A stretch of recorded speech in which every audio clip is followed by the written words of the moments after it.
수능 끝나고 맞는 첫 주말, 자립을 앞둔 보육시설 청년들의 실태를 살펴봤습니다. 평균 나이 20세인 이들의 대학 진학률 12.9%. 하지만 저희 취재진에게 정작 이들이 필요하다고 말한 건 예상 밖이었습니다. 통계로 말하는 뉴스 퍼센트의 안지현 기자입니다. 보호 종료 청소년과 관련해 저희가 가장 먼저 살펴본 퍼센트는요. 바로 12.9%입니다.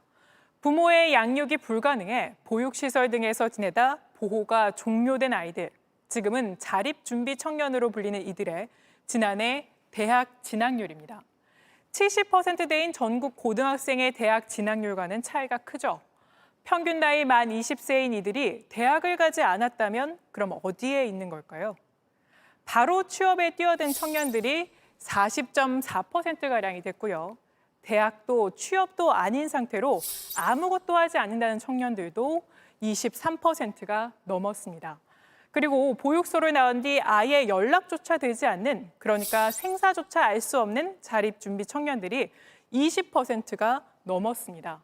2,300명가량인데 이들에 대한 복지가 비교적 잘 돼 있는 영국의 경우 이 비율이 9%, 한 자리를 쓴 것과는 차이가 컸습니다. 가장 큰 이유, 관리 인력 부족입니다. 한 사람의 자립지원 전담 인력이 담당하는 청소년은 110명가량. 대다수 한 달에 한 번 전화통화 수준에 그치다 보니 점차 연락조차 닿지 않는 자립준비 청년들이 많아진 겁니다. 게다가 중간에 보육시설을 퇴소한 청소년들은 빠져 있어 연락이 두절된 아이들은 훨씬 더 많을 것으로 추정됩니다.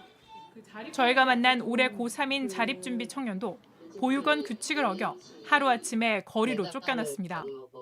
넉 달이 걸려 집을 구했다는 그가 말하는 가장 필요한 지원은 혼자 고립되지 않는 것이라고 합니다.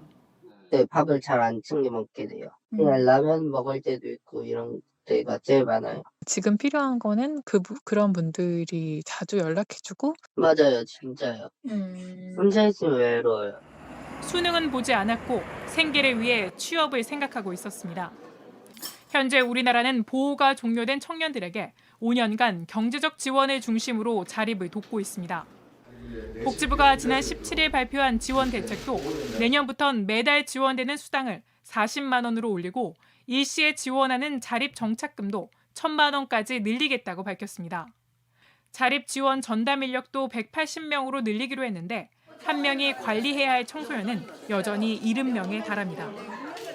영국의 경우 한 명의 상담사가 담당하는 청소년은 25명가량입니다. 때문에 보육시설에서조차 집단 생활로 정서적 안정감을 얻지 못한 청소년들이 홀로 서기를 하면서 가장 먼저 포기하는 건 자신의 미래였습니다. 삶이 안정이 돼야 꿈을 그리고 자신의 미래를 설계하거든요. 5년 후에 다시 빈털터리가 되는 거죠. 꿈과 목적이 없다니까. 희망사항 같은 거 있어요? 아니요, 그런 건 없는데요. 뭐 불편한 대로 살아야죠, 뭐. 해마다 2,400명, 평균 나이 만 20세의 청년들이 보육기관에서 나와 사회로 자립을 시작합니다. 손 잡아줄 단 한 명만 있으면 살아갈 수 있다는 보호 종료 예정인 청소년들 가운데 관리사의 연락이 필요 없다고 답한 사람은 단 8.1%뿐이었습니다.